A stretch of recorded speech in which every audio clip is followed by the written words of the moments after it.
qu'explique-t-il de ce drame dans le Lot-et-Garonne? Une adolescente de 14 ans retrouvée morte dans la nuit de vendredi à samedi. Ses parents ont donné l'alerte vendredi soir, inquiets de ne pas la voir rentrée du collège. Quelques heures plus tard, les gendarmes ont interpellé un homme de 31 ans, repéré sur les caméras de vidéosurveillance.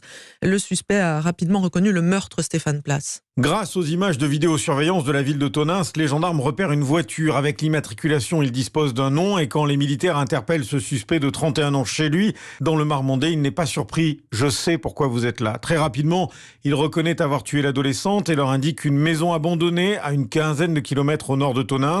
C'est dans cette bâtisse que gît Vanessa, 14 ans. Hier après-midi, le procureur d'Agen, Olivier Naboulet, n'a pas voulu confirmer que la jeune fille était morte étranglée ou qu'elle avait subi des violences sexuelles. Le magistrat explique qu'il faut attendre les conclusions des experts. Il a précisé en revanche que le trentenaire dont l'audition se poursuit a déjà eu affaire à la justice. Quand il était mineur, pour des faits d'agression sexuelle anciens, il avait lui-même 15 ans quand il a été poursuivi et déclaré coupable sur ces faits d'agression sexuelle sur mineurs, avait été condamné pour des faits commis en 2006 à une peine de 15 jours d'emprisonnement intégralement assortie d'un sursis avec mise à l'épreuve pendant une durée de 2 années. Cet homme de 31 ans, travaillant comme intérimaire, n'était d'ailleurs pas astreint à une mesure de contrôle ou de suivi judiciaire, a insisté le procureur d'Agen.